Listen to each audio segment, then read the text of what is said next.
Hi, I'm Susan Dunlop, and welcome to episode 41 of Coffee and Contemplation with Susan. The episode today is me sharing some insights into what I'm working on, and it's something that touches on all of our lives. As you all know, I left my business. I sold my business back in 2014. I stayed for 2 more years as part of the terms. And as I left, I decided to bring everything of me together into a coaching practice. And over the last 4 years, I've been really sort of finding my space in that. And the work that I've just started to move towards now as a certified facilitator is something that really, really spoke to me all the way back when I was 40. So, 15 years ago, I came across the concept of the drama triangle. I was doing some healing work in relation to what I'd experienced as a child, and the healer actually put me onto this, and I read it and I understood it and I could see it 100% was how family dynamics are in so many situations. And it's a family dynamic, it's an individual dynamic, and it's something that we then unfortunately bring into our work. I got it, and it was Stephen Cartman had developed it in the 60s, and I couldn't see at the time how I could integrate the work into what I was doing. I was busy. Our business was really growing fast. Even though I could see even individuals in my team that played the drama triangle out, I ended up just putting it on the shelf and moved on. Maybe also I wasn't quite ready to go the next step of healing that I was doing, but I'd done just the first bit of opening up the door for me. And maybe that was why I was meant to find this drama triangle. So the drama triangle is not empowering roles at all. So the primary role of a triangle is the victim. And I'm not talking abuse here. I'm talking about in relation to the way we communicate and relate to other people. As a victim, you obviously then have a persecutor. Persecutor possibly being a person, and it can also be yourself.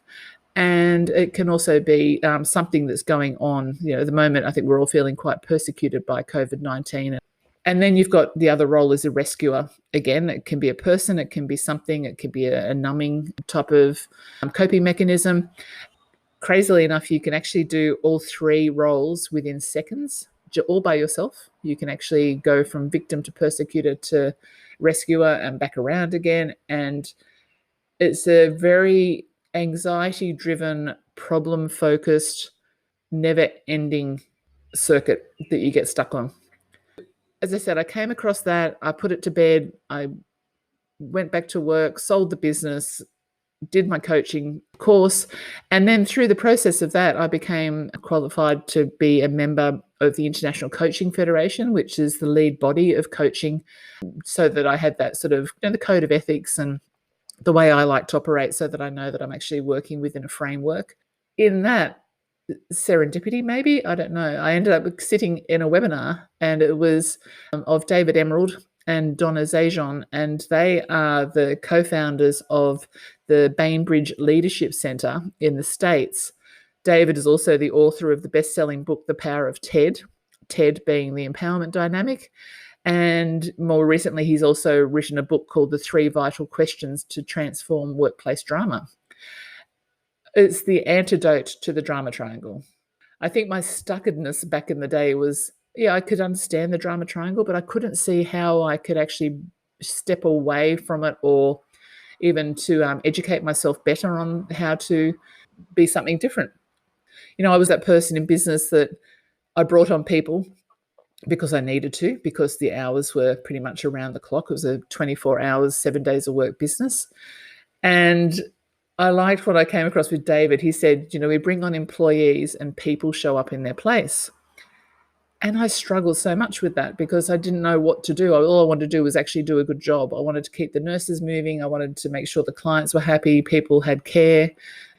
But suddenly the focus turned inwards, and it was like a muddy space that I ended up in. And I didn't know how to actually step up out of that really easily. And so, I carried through that drama triangle just as much as every other person. And as I said, it's not something you can say you're ever going to stop doing. So I'm not saying it's bad, but it's something that now I've become very much aware of. And in awareness, you actually then step through to the far more empowering, the empowerment dynamic. So the work that I've started doing, as I said, I'm Australia's first certified trainer and eCourse facilitator with Donna and David now. That entitles me to be able to work with leaders of business or just even people who lead in everyday life. Like, as mums or, in families, we lead in the roles that we play. We are role models if we choose to be. And so that's the type of work that I'm bringing this forward to, that I'll be running, group sessions on the eCourse of up to 10 people at a time. So it's a comfortable set, and there is a little bit of crossover work. So you do need to have at least 10 people on the eCourse. It doesn't have to be people that you work with, but equally a whole organization can run through it. I know other people who are facilitating this in the States, the head of the Microsoft tech team.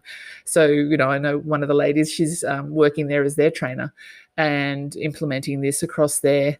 There's other people too that I know are introducing it now as part of their leadership of their own businesses. With my support, we can help that sort of transition back from everyone having worked at home for this last 18 months or more. How do you actually get the team back together and all on the same page and with a new common positive language after such disruption that we've had with COVID-19?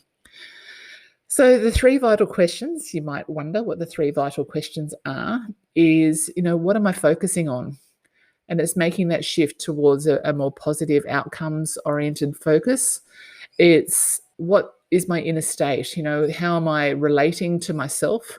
How am I relating to others? How am I seeing my customers? Am I seeing them as a problem? Am I seeing them as being creators? And am I supporting them as best I possibly can and learning from all my experiences with them? Otherwise, it's the actions you're taking. So it's your focus, your inner state, and what actions am I taking? And are the actions forward focused, or are they in reaction to anxiety and problems? And we all know what it feels like when we go into the fight, flight, or freeze. There's also appease, where you just want to be quiet and just let things keep on happening. So we know what that feels like, and I cover that in the course, and it was quite an interesting piece to understand as well, that once we can see it happening, you can sort of hold it out from you in a way. It's like you pause. There's a lot of pause involved. And when you hold it out, you go, oh, that's what I was doing. And why am I doing that? Oh, that's what she's doing. I wonder why she's doing that. And you can ask better questions. It all comes down to asking better questions. So the eCourse involves 8 modules online, with some of them will be self-paced, so it doesn't disrupt your business terribly much if you are going to run it as a business. Otherwise, I facilitate 5 of the sessions with you. And there's a really good workbook that you can keep for your own personal use. And you'll find that it's interesting. Sometimes when you actually do the exercises, don't hold back. You might actually find something come up that is actually a personal versus a business issue. And, sometimes when you look at that, you can sort of see that, so I'm actually playing that out in my own personal life, probably have for years. How can I see that relates to what I'm doing when I turn up to work? Basically, you'll have increased self-awareness and engagement with the people you work with and how you relate to others. You'll see the absolutely beautiful empowering roles, which are the opposite to the drama triangle roles of victim, persecutor, and rescuer. You will actually see how you are a creator, you can be a challenger, and you can be a coach. And as a leader, if you can actually implement the skills and the questions around being a coach so that you help your team open up to think differently, I think that's the key to it all. So it's not that you have to be a professionally trained coach like myself. It's the role of coach. And you might even coach yourself. You might ask yourself different questions, as I've learnt to do over the last few years as well. But it'll give you renewed courage, and it just is a lot more positive and productive way of operating. And as a byproduct, you'll produce better results for your business. You will access the resources that you have. You will become a lot more resourceful. The resilience of your team grows, and innovation comes really to the fore on the table, because you're introducing a way that your team can operate that they feel safe to actually offer their input. And, it can all just be there for you all to work with, and it will move towards what you've all decided that you actually want to achieve. The other thing I do offer is there's a 2 full days of training as a workshop for organisations.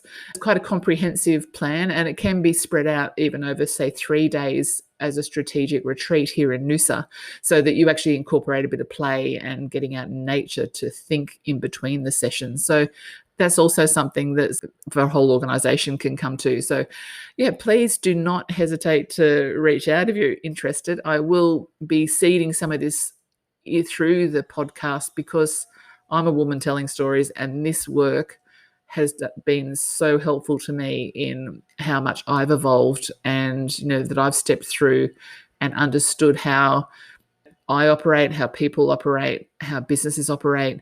And gosh, I wish I actually had known it back when I had started my business, back in 2001. So that's me. So I'm Susan Dunlop. I am a coach. I coach people in life and business.